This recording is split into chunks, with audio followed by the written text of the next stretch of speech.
নমস্কাৰ বন্ধুসকল, আজি আমি পুনৰ ক্লাছ 10ৰ অন্য এটা কবিতা লৈ আহিছোঁ। আহক আমি কবিতাটো পঢ়োঁ আৰু ইয়াৰ অৰ্থটো বুজোঁ। ডাষ্ট অফ স্নো, এই কবিতাটো লিখিছে ৰবাৰ্ট ফ্ৰষ্টে।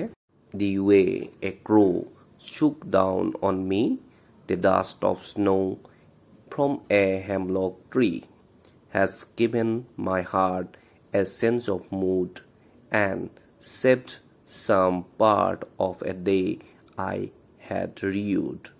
ইয়াত কবিয়ে কৈছে, যেনেদৰে এডাল হেমলক গছৰ পৰা এটা কাউৰীয়ে বৰফৰ টুকুৰাবোৰ মোৰ ওপৰত পেলাই দিছিল, এই ঘটনাটোৱে মোৰ বেয়া হৈ থকা মুডটো, মনৰ অৱস্থাটো খন্তেকতে পৰিৱৰ্তন কৰি দিছিল আৰু যাৰ বাবে মই দিনটোৰ বাকী সময়খিনি নষ্ট কৰিলোহেঁতেন, সেই সময়খিনি নষ্ট কৰাৰ পৰা ৰক্ষা কৰিছিল।